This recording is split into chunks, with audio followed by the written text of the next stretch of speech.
linja-autoaseman pihalla on tällä hetkellä vielä aika hiljasta, mutta lauantaina täällä ilmeisesti on melkoiset mytinät. Mitä täällä tapahtuu? Joo, lauantaina olisi tarkoitus aloittaa vanhojen ajoneuvojen kokoontuminen kello 12.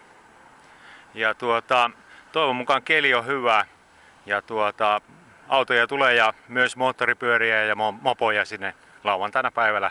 Ja kello 13.30 lähdemme pienelle kiertoajelulle.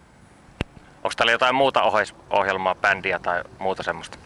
Joo, tulee Iisalmesta tuommoinen Wow Out rockibändi, joka soittaa siinä sitten ihan live-musiikkia ja toivon mukaan ihmiset tulee seuraamaan.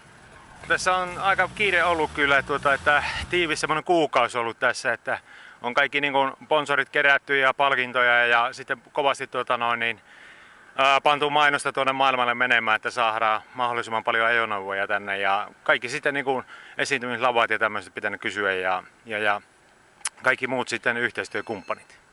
Nyt on 5. kesä peräkkäin ja ensimmäinen kerta oli tuolla Satamassa järjestettiin silloin ja sekin oli semmoinen ihan extempore, että 3 viikon varoajalla tehtiin se sinne ja sieltähän parkkipaikka loppui silloin ja tämähän järjestää sitten moottorikerho Vanha Ruoste ry.